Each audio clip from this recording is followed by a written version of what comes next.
સાહેબજી, આજે તમને પાણીનું મહત્વ સમજાવું છું. પાણી પોતે ડિટોક્સ છે. પાણી પીવાથી શરીર સ્વચ્છ અને સાફ થાય છે. પણ એ જ પાણીમાં જો સવારે તમે ત્રિફલા 1 ચમચી નાખી દો ને સાહેબ, તો એકદમ પેટ સાફ થાય છે. એ પાણીમાં જ સાહેબ જો તમે લીંબુ નાખો ને તો ચરબી વજન ઘટી શકે છે. અને એ પાણીમાં જ જો થોડી હળદર નાખવાની આદત પાડો તો ચામડીની દરેક સમસ્યા સરળતાથી મટી શકે છે.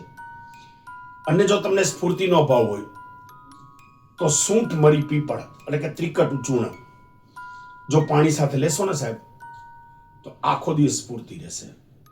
એટલે પાણી કઈ રીતે લ્યો છો અને કેટલું લ્યો છો એ પણ મહત્વનું છે. કમસે કમ 4 થી 5 લીટર પાણી તો દરરોજ પીવું જ જોઈએ. સાહેબજી, આ રીલ જો ગમી હોય તો લાઈક, શેર, સબસ્ક્રાઇબ અને પાણી ન પીનારા આળસુઓને ફોલો કરવાનું કહેવાનું ભૂલતા નહીં.